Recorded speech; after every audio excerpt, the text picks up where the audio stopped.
누리려면 끊임없이 성령의 열매를 맺으려는 노력을 해야 된다는 거죠. 좋은 관계는 바로 인격의 터 위에 맺어진 성령의 열매가 열릴 때 좋은 관계가 맺어지는 겁니다. 바라기는 성령의 열매를 맺어 주님의 인격을 소유하는 저와 여러분 되셔서 늘 화평하게, 늘 서로가 안아주면서 넉넉한 사랑으로 살아가시기를 주님의 이름으로 축원합니다.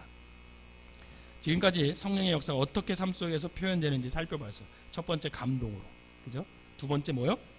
말씀으로. 세 번째 위로로. 네 번째 사랑으로. 다섯 번째 소망으로. 여섯 번째 거룩. 일곱 번째 자유. 여덟 번째 치유. 아홉 번째 능력으로. 열 번째 열매로.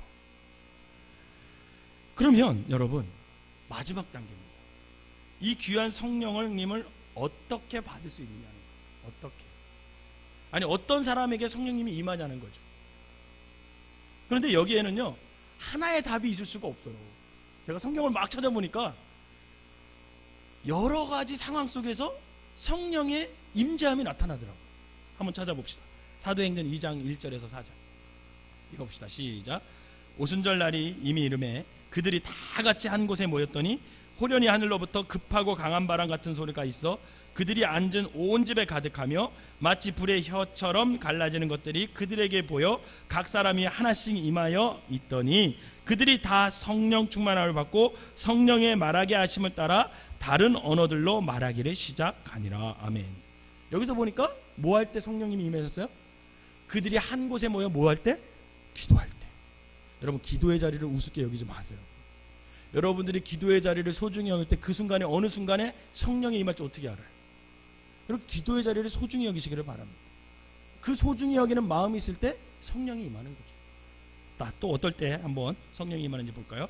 사도행전 2장 38절에서 39절 시작. 베드로가 이르되 너희가 회개하여 각각 예수 그리스도의 이름으로 세례를 받고 죄 사함을 받아 그리하면 성령의 선물로 받으리니 이 약속은 너희와 너희 자녀와 모든 먼데 사람 곧 주 우리 하나님이 얼마든지 부르시는 자들에게 하신 것이라 하고. 아멘. 여기서 보니까 회개하는 사람, 그죠? 그리고 그 주 예수 그리스도의 이름으로 세례를 받고 죄 사함을 받을 때 그때 뭐가 임해요? 성령이 임하는 거예요. 여러분 그래서 세례 받는 거 굉장히 중요한 겁니다. 이럴 때 성령이 임한다. 성경이 분명히 약속했어요. 사도행전 5장 30절에서 32절 시작. 너희가 나무에 달아 죽인 예수를 우리 조상의 하나님이 살리시고 이스라엘에게 회개함과 제사함을 주시려고 그를 오른손으로 높이사 임금과 구주로 삼으셨느니라. 우리는 이 일의 증인이요 하나님이 자기에게 순종하는 사람들에게 주신 성령도 그러하니라 하더라. 아멘. 어떤 사람들에게 성령이 임해요? 순종하는 사람. 하나님의 말씀에, 예수님의 말씀에 순종하는 사람. 여러분 그래서 순종이 중요한 거예요. 순종하는 사람은 저 사람 성령이 임했구나 이렇게 보시면 확실합니다. 사도행전 8장 17절입니다. 사도행전 8장 10절 시작. 이에 두 사도가 그들에게 안수함에 성령을 받는지라. 아멘. 어떻게 하매? 안수함에. 사도가 목사님들이 안수할 때 성령이 임하는 거예요. 여러분 주일날 오후에 안수받으러 나오려면 나와야 돼요? 안 나와야 돼요? 왜 안 나오는지 모르겠어요. 저는 목사님이 힘드실까 봐 그런가 봐. 너무 사랑이 많으셔. 우리 교인들은 목사님을 너무 사랑하셔가지고 허리 아프실까 봐. 그죠? 제가 그거 마음 알아요. 어떤 분이 그러더라고요. 나까지 나가면 목사님 허리 아프실까 봐 안 나가. 걱정 안 하셔도 돼요. 안수하는 분에게 안수하면 성령이 임하는데 성령님께서 그 허리 아프게 목사님을 허리 아프게 그냥 내버려 두시겠어요? 걱정하지 마시고 성령님에게 그것도 맡기시고 여러분 안수할 때 내오세요. 어느 순간 터치할 때 성령이 임할지 어떻게 알아요? 여러분 그거 굉장히 중요한 겁니다. 그러니까는요 목사님이 안수하신다 그러잖아요. 그럼 무조건 나오세요. 이번에 그 수련회 갈 거 아니에요, 그죠? 이틀 동안 언제 안수하실지는 모르겠어요, 목사님께서. 그때 여러분 나오세요. 그때 뭐가 임한대요? 성령이 임하십니다. 여러분 성령이 임하면 그 성령이 인도하신 따로 살면 얼마나 행복한 신앙생활을 하겠어요. 여러분 안수할 때 성령이 임한다는 거 잊지 마시고 이번 우리 정규 수련회 때 목사님이 안수하실 때 한 명도 빠지지 말고 나와서 안수 받으면서 성령의 기름 부으심 받으시기를 주님의 이름으로 축원합니다. 사도행전 10장 44절입니다. 시작. 베드로가 이 말을 할 때 성령이 말씀 듣는 모든 사람들에게 내려오시니. 아멘. 어떤 사람에게 성령이 임해요? 말씀을 듣는 사람. 여러분, 말씀이 선포되는 그곳에 성령님께서 임재하심을 믿으시기를 바랍니다. 자, 이렇게 보니까 어떤 사람은 기도하다 성령 받고, 그죠? 어떤 사람은 회개함으로, 또 어떤 사람은 순종하는 삶을 살다가, 또 안수 받다가, 또 말씀을 듣다가 성령을 각각 받는 거예요. 그렇다면 여러분들에게 제가 한 가지 질문을 던지겠습니다. 여러분, 성령 받으셨어요? 왜 이렇게 다 죽어가는 소리로 아멘. 누가 들으면 큰일 나요? 여러분, 성령 받으셨습니까? 여러분, 이 질문에 대해 어떤 사람은 아멘! 하고 확신하는 대답을 할 수 있고, 그죠? 어떤 사람은 받은 것 같기도 하고, 안 받은 것 같기도 하고, 안 받았다고 하기에는 그건 좀 그런 것 같고, 뭐 이렇게 헷갈리면서 머뭇거리는 사람들도 있고, 또 어떤 사람은 저는 아직 안 받았습니다. 확신에 차서 안 받았다고 얘기하는 사람도 있어요. 그러나 한 가지 분명한 사실은 제가 가르쳐 드릴게요. 여러분들의 대답과 상관없이, 여러분들의 마음과 상관없이요, 저와 여러분들에게 이미 성령이 임하셨음을 믿으시길 바랍니다. 그 증거가 고린도전서 12장 3절이에요. 한번 읽어보겠습니다. 고린도전서 12장 3절. 시작.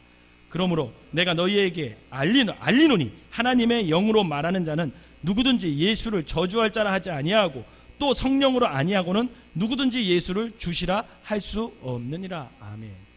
여러분들 평소에 예수님 막 저주하며 다녀요? 욕하고 다녀요? 적어도 수요예배 오시는 분들은 그런 분 없으실 거 아니에요. 적어도 수요예배 오시는 분들은 예수님을 구주로 영접했어요. 구주라고 고백해야 안 해요? 하시죠? 그러면 여러분들 성령 받은 사람을 믿으시길 바랍니다.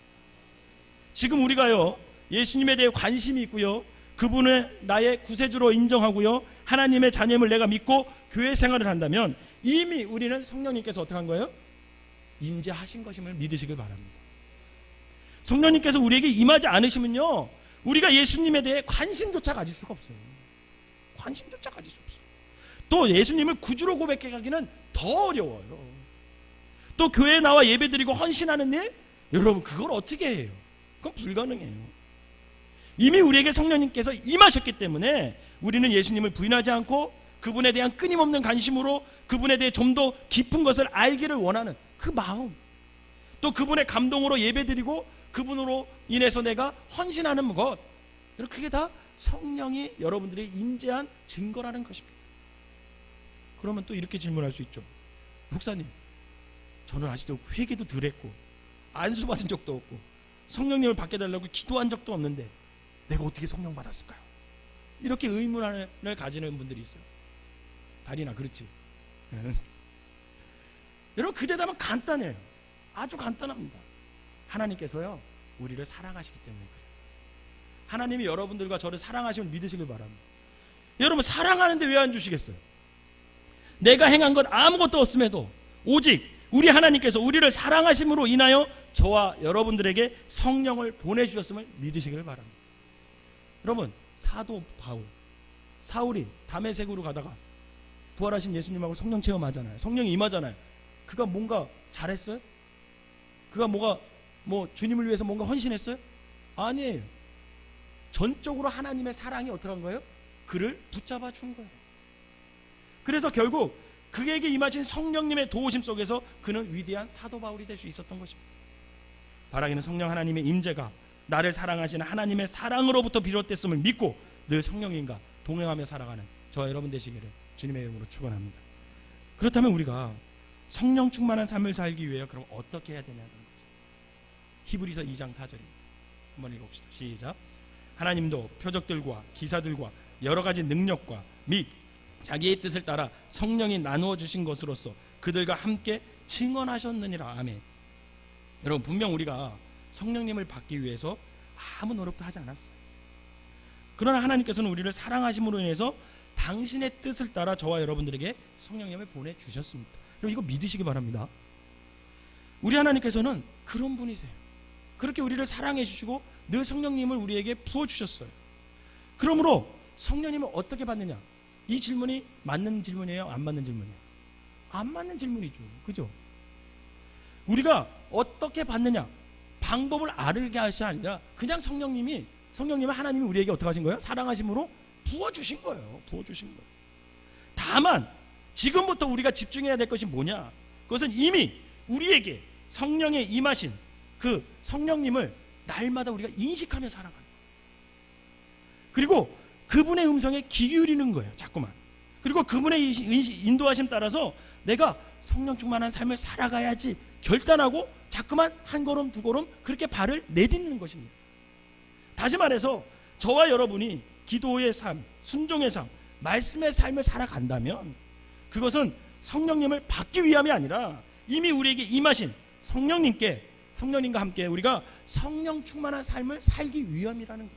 뭐 기도 열심히 해서 성령 받는다, 말씀을 받고 성령 충만 받는다, 순종해서 성령 받는다, 이런 차원이 아니라 이제는 우리가 기도 생활 잘하고 예배 생활 잘하고 말씀 생활 잘하고 사랑하면서 여러분 그렇게 살면 그것이 바로 성령 충만한 삶을 어떻게 하는 거예요? 계속해서 이어가는 삶이라는 거죠. 사랑하는 성도 여러분, 오늘 여러분들이 혹 우리 중에 지금 이 설교를 듣고 이미 나에게 성령이 임하셨구나, 이것을 깨닫고 이제부터 내가 성령 충만한 삶을 살아가기 위해서 부단히 거룩한 삶을 살아야겠구나, 말씀 생활하고 예배 생활하고 기도 생활하고 이렇게 해야겠구나 하면서 여러분들의 지금 마음속에 그런 결단이 섰다면 오늘이 바로 성령 세례받는 날임을 믿으시길 바랍니다. 왜냐하면 그것은요, 그런 마음이 드는 것은 성령의 역사가 아니고서는 그런 결단이 절대로 불가능하기 때문에 그렇습니다.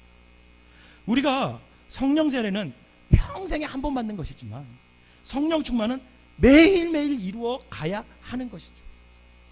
예를 들어 여러분, 사랑하는 남녀가 둘이 만나서 사랑을 약 했어요. 그래서 뭐예요? 결국은 결혼하죠. 결혼은 몇 번 해요? 한 번 하는 거잖아요. 결혼은 한 번 하지만 예식은 한 번 하잖아요. 그죠? 예식은 한 번 같지만 그 사랑과 그 가정을 지키기 위해서는 어떻게 해야 돼요? 끊임없이 둘이 노력해야 되잖아요. 서로 배려해야 되고 서로 아껴주고 겸손하게 서로 책임과 의무를 다해야 그 부부의 사랑이 지속되고 깊어지듯이 우리와 함께 하시며 우리에 대한 하나님의 의무를 다하시는 그 성령 하나님의 빛 속에서 우리가 그분을 믿는 그리스도인으로서의 의무를 다할 때 여러분, 저와 여러분들은 성령 충만한 삶을 매일매일 살 수 있음을 여러분 믿으시기를 바랍니다. 성령님께서 여러분들과 늘 함께 하심을 믿으십니까? 여러분 이 믿음으로 있으셔야 돼요. 제가 다시 한번 물어볼게요. 성령님께서 여러분들과 늘 함께함을 믿으세요? 여러분 믿으시기 바랍니다. 믿어야 성령님의 인도하심 속에서 행복한 신앙생활을 할 수 있어요. 왜 신앙생활하면서 힘든지 아세요?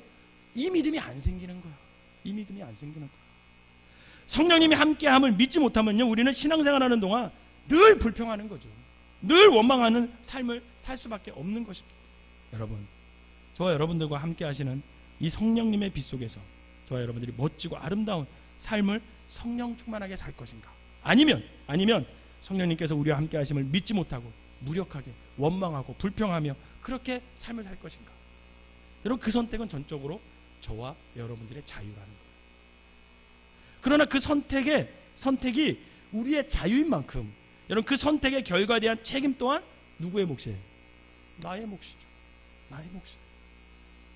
바라기는 성령 하나님께서 늘 저와 여러분들과 함께 하심을 믿고 성령님께서 역사하시는 대로 순종하며 그분의 인도하심 따라 신앙생활을 함으로써 늘 기쁘고 행복하고 사명 다하는 그런 삶을 살아가는 저와 여러분 되시기를 주님의 이름으로 축원합니다. 기도하겠습니다. 사랑과 은혜가 충만하신 하나님, 4주 동안 성령님은 누구신가에 대해서 우리가 함께 말씀을 나눴습니다. 머릿속으로 아버지 하나님 배우는 것으로 끝나는 것이 아니라 우리에게 믿음을 허락하여 주시옵소서.